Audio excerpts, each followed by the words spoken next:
going to give you a quick walkthrough. So we've got the Raspberry Pi Pico in here. We've got two USB cables. One is for power and one is the connection to the Loom itself. We have a converter there to take it from 3-volt logic to 5-volt logic. And then we have 5 buttons here. And as you can see, I've got it hanging up on the wall. We have the Loom.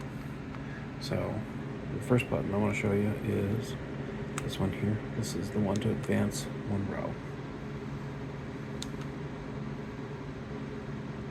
Click it one more time.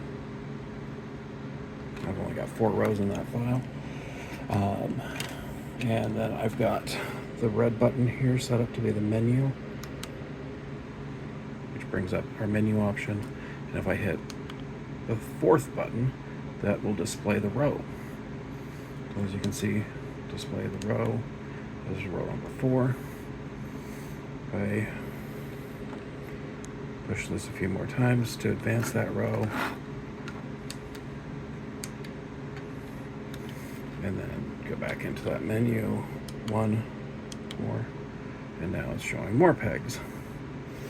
Now I think if I got my coding right,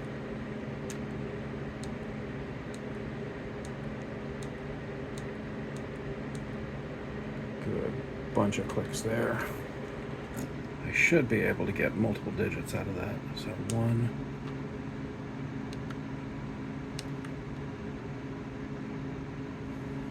yep.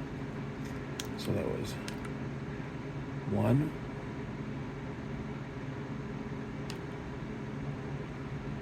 7, 6. Sorry, so 16. So once again, that was option 1. So 1, 6.